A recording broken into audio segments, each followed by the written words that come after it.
ओम शांति। 26/4/2021 की साकार मुरली। बाबा बोले, मीठे बच्चे, देवता बनना है तो अमृत पियो और पिलाओ। अमृत पीने वाले ही श्रेष्ठाचारी बनते हैं। प्रश्न है, इस समय सतयुगी प्रजा किस आधार पर तैयार हो रही है? उत्तर, जो इस ज्ञान से प्रभावित होते हैं। बहुत अच्छा कहते हैं, लेकिन पढ़ाई नहीं पढ़ते, मेहनत नहीं कर सकते, वह प्रजा बन जाते हैं। प्रभावित होना माना प्रजा बनना।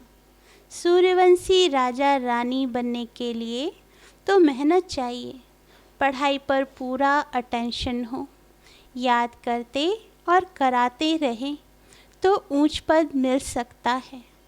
गीत तूने रात गवाई सो के। ओम शांति। बच्चों ने गीत सुना कि हमारा जीवन हीरे जैसा था, अब कौड़ी जैसा हो पड़ा है। यह तो कॉमन बात है, छोटा बच्चा भी समझ सकता है। बाबा बहुत सहज रीति से समझाते हैं, जो कोई छोटा बच्चा भी समझ सके।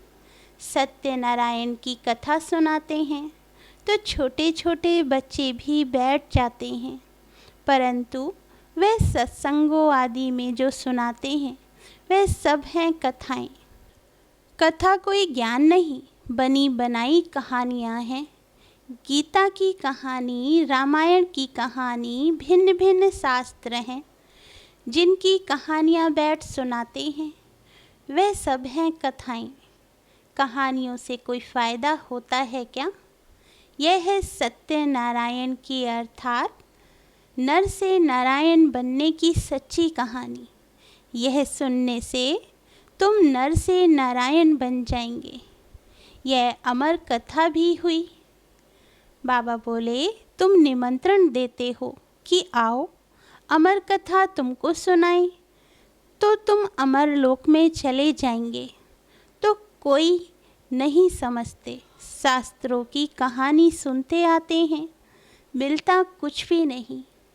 जाएंगे लक्ष्मी नारायण के मंदिर में, चलो दर्शन करके आएं, महात्मा का दर्शन करके आएं। यह एक रस्म रिवाज चली आई है। ऋषि मुनि आदि जो होकर गए हैं, उनको माथा टेकते आए हैं। पूछो, रचता और रचना की कहानी का पता है? तो कहेंगे नहीं। अभी तुम बच्चे समझते हो कि यह रचता और रचना की कहानी तो बहुत सहज है, अल्फ और बे की कहानी है। बाबा बोले, भल प्रदर्शनी में जो आते हैं वे कहानी तो ठीक सुन लेते हैं, परंतु पवित्र नहीं बनते। समझते हैं यह विकारों में जाने की रस्म रिवाज भी अनादि है।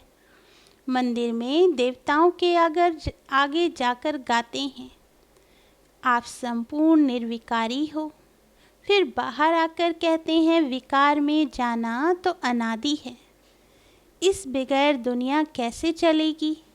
लक्ष्मी नारायण आदि को भी तो बच्चे थे। ऐसे कह देते हैं, तो ऐसों को क्या कहें? मनुष्य का लक़ब मर्तबा तो दे ना सके। देवताएं भी मनुष्य थे, कितने सुखी थे लक्ष्मी नारायण के राज्य में। तुम बच्चों को बाबा बहुत सहज बात बताते हैं। बरोबर भारत में ही स्वर्ग था, लक्ष्मी नारायण का राज्य था, चित्र भी हैं। यह तो सब मानेंगे कि सतयुग में उन्हों का राज्य था, वहाँ कोई दुखी नहीं था, संपूर्ण निर्विकारी थे। उन्हों के मंदिर भी बड़े बड़े बने हुए थे। उन्हों को 5000 वर्ष हुए, अभी वह नहीं है। अभी तो कलयुग का अंत है। बाबा बोले, मनुष्य आपस में लड़ते झगड़ते रहते हैं, भगवान तो ऊपर ही रहते हैं निर्वाण धाम में। असल में हम आत्माएं भी वहाँ रहती हैं, यहाँ पाठ बजाने आती हैं। पहले हम लक्ष्मी नारायण के राज्य में थे, वहाँ बहुत सुख आनंद था। फिर हमको 84 जन्म लेने पड़े, गाया भी जाता है 84 का चक्र। हमने सूर्यवंशी में 1250 वर्ष राज किया। वहाँ अथाह सुख था, संपूर्ण निर्विकारी थे, हीरे जवाहरात के महल थे। हमने राज्य किया, फिर 84 जन्मों में आना पड़े। यह वर्ल्ड की हिस्ट्री ज्योग्राफी का चक्र फिरता रहता है। आधा कल्प सुख था, राम राज्य में थे, फिर मनुष्यों की वृद्धि होती गई। सतयुग में 9 लाख थे, सतयुग अंत में वृद्धि होकर 9 लाख से 2 करोड़ हो गए। फिर 12 जन्म त्रेता में बहुत सुख चैन में थे, एक ही धर्म था। फिर क्या हुआ? फिर रावण राज्य शुरू हुआ। राम राज्य और रावण राज्य देखो, बहुत सहज रीति से समझाता हूँ। बाबा बोले, छोटे छोटे बच्चे को भी ऐसे बताना चाहिए। और क्या हुआ? बड़े बड़े सोने हीरे जवाहरातों के महल अर्थक्वेक के अंदर चले गए। भारतवासियों के विकारी बनने से ही अर्थक्वेक हुई। फिर रावण राज्य शुरू हुआ, पवित्र से अपवित्र हो गए। कहते भी हैं सोने की लंका अंदर चली गई।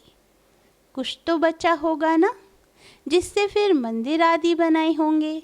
भक्ति मार्ग शुरू हुआ, मनुष्य विकारी होने लगे। फिर रावण राज्य चला तो आयु भी कम हो गई। हम निर्विकारी योगी से विकारी भोगी बन गए। यथा राजा रानी तथा प्रजा, सब विकारी बन गए। यह कहानी कितनी सहज है। बाबा बोले, छोटी छोटी बच्चियां भी ये कहानी सुनाए तो बड़े बड़े आदमियों का मुंह नीचे हो जाए। अभी बाप बैठ सुनाते हैं, वही ज्ञान का सागर पतित पावन है। अच्छा, द्वापर में भी भोगी पतित बन गए, फिर और धर्म भी शुरू होते गए। अमृत का जो नशा था वह खलास हो गया। लड़ाई झगड़े होने लगे। द्वापर से लेकर हम गिरे, कलयुग में हम और ही विकारी बने। पत्थर की मूर्तियां बनाते रहे। हनुमान गणेश की पत्थर बुद्धि होने लगे तो पत्थर की पूजा करने लगे। समझते थे कि भगवान पत्थर ठिक्कर में है। ऐसे करते करते भारत की ये हालत हो गई। अब फिर बाप कहते हैं, विष छोड़ अमृत पीकर पवित्र बनो और फिर राजाई लो। विष छोड़ो तो फिर तुम मनुष्य से देवता बन जाएंगे, परंतु विष छोड़ते नहीं हैं। विष के लिए कितना मारते, तंग करते हैं। तब तो द्रौपदी ने पुकारा ना, तुम समझते हो कि अमृत पीने बगैर हम देवता कैसे बनेंगे। सतयुग में तो रावण होता ही नहीं। बाप कहते हैं, जब तक श्रेष्ठाचारी नहीं बनेंगे स्वर्ग में नहीं आ सकेंगे। जो श्रेष्ठाचारी थे अब वे भ्रष्टाचारी बने हैं। फिर अब अमृत पीकर श्रेष्ठाचारी बनना है। बाप कहते हैं, माँ में कम याद करो। क्या गीता भूल गए हो? गीता रची मैंने, नाम डाल दिया कृष्ण का। इन लक्ष्मी नारायण को यह राजाई किसने दी? जरूर भगवान ने दी होगी। अगले जन्म में भगवान ने राजयोग सिखाया, नाम फिर डाला है कृष्ण का। तो समझाने की प्रैक्टिस करनी चाहिए। बहुत सहज कहानी है। बाबा को कितना समय लगा? आधे घंटे में इतनी सहज बात भी समझ नहीं सकते। इसलिए बाप कहते हैं, सिर्फ एक छोटी कहानी बैठ किसको समझाओ। हाथ में चित्र लो। सतयुग में लक्ष्मी नारायण का राज्य, फिर त्रेता में राम सीता का राज्य, फिर द्वापर में रावण का राज्य हुआ। कितनी सहज कहानी है। बरोबर हम देवता थे, फिर क्षत्रिय वैश्य शूद्र बने। अभी अपने को देवता समझने कारण हिंदू कह देते हैं। धर्म श्रेष्ठ कर्म श्रेष्ठ से धर्म भ्रष्ट कर्म भ्रष्ट बन पड़े हैं। ऐसी छोटी छोटी बच्चियां बैठ भाषण करें तो सारी सभा में हियर हियर हो जाए। बाबा सभी सेंटर्स वालों को सुना रहे हैं। अब ये बड़े बड़े नहीं सीखते हैं तो छोटी छोटी कुमारियों को सिखाओ। कुमारियों का नाम भी है।